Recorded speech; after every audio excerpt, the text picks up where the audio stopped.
മനസ്സിലാക്കാനും അതനുസരിച്ച് പ്രാവർത്തികമാക്കാനും നമ്മുടെ കുടുംബത്തിൽ നമുക്ക് ഓരോരുത്തർക്കും ഇറങ്ങി ശുശ്രൂഷ ചെയ്യുവാൻ കഴിയുള്ളൂ. ഹല്ലേലൂയ, യേശുവേ നന്ദി.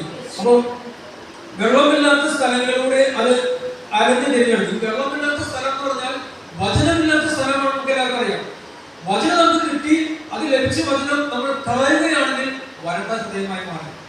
അദ്ദേഹം വരണ്ട ഹൃദയത്തിലൂടെ അലഞ്ഞ് സ്ഥലമോ കടന്ന അവസാനം പറയും, എവിടെയും ചെന്നിട്ടൊന്നും ഒരു ആശ്വാസം കിട്ടുന്നില്ല. അവരുടെ ആശ്വാസം ഇറങ്ങി പുറപ്പെട്ട വഴിയിൽ തന്നെയാണ്. അവർ ഇറങ്ങി പുറപ്പെട്ട വഴിയിലേക്ക് വരുമ്പോൾ അവിടെ വളരെ വൃത്തിയാക്കി വെച്ചില്ല. അത് വേറെ ഒന്നുമില്ല. അവർ ഇറങ്ങിപ്പോയി വൃത്തിയായി, അശുദ്ധാത്മാവ് ഇറങ്ങിപ്പോയി. അവരുടെ ഹൃദയം വലിയ അനുഗ്രഹത്തിന്റെ വലിയ ക്രിസ്മസ് ലൈറ്റിന് പോലെ സ്റ്റാറൊക്കെ പോലെ വലിയ പ്രകാശത്തിന്റെ ഒരു ഹൃദയത്തിലുണ്ടാവും. അടിച്ചു വാരി സജ്ജമാക്കി വെച്ചിരിക്കുക. ആർക്ക് വേണ്ടിയോ വചനമില്ലാത്ത അവസ്ഥയെ നമുക്ക് ഇരിക്കുമ്പോൾ അവൻ കടന്നു വന്ന് തന്നെക്കാൾ 7 ദുഷ്ടരായ അവരുടെ അശുദ്ധാത്മാക്കളെ കൊണ്ട് ആ മനുഷ്യന്റെ സ്ഥിതി വളരെയധികം മോശമായിട്ട് തീർക്കുന്നത് നമുക്കെല്ലാം അറിയാവുന്ന ഒരു കാര്യമാണ്.